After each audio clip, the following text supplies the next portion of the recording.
Hi, I'm David Busch, and welcome back to Busch History. This series I call The Presidents.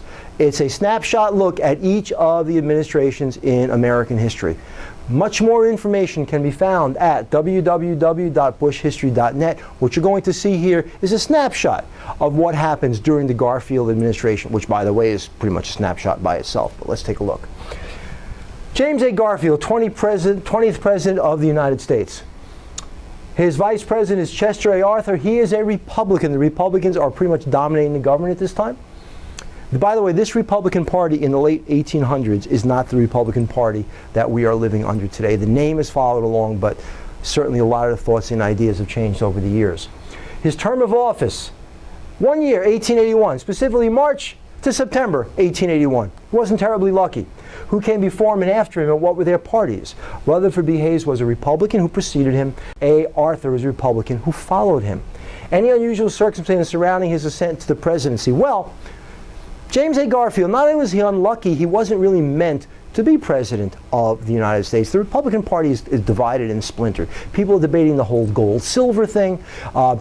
What had happened with the South was now behind this. The nation was trying to industrialize. And there was a lot of thought, well, who could this person be? Plus, the industrialists were doing their best to control the president. So, in a time of dispute over money and government's role, the Republican Party had been divided. Some wanted U.S. Grant to run again. Others wanted James Blaine from Maine. How's that for a slogan? Or John Sherman from Ohio. James Garfield had been head of the Rules Committee. So there's debates going on and on as to who are they going to pick. And somebody says, well, why not Garfield? And as it happens, Garfield was nominated. The Republican position on hard money and the tariff allowed Garfield to win. The electoral vote, Garfield 214, Hancock 155. The office, any catchphrases? None. Except, I wasn't here very long.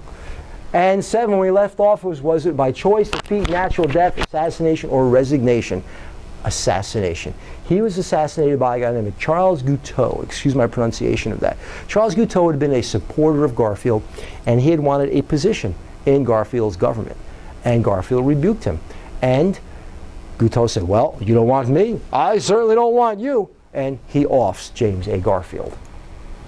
Domestic issues and events. We have, right at the beginning of his administration, we have a scandal called the Star Route Scandal, and it had to do with how postal delivery routes were awarded for, and bribes were passed. And certainly no foreign policy events, because he wasn't around that long.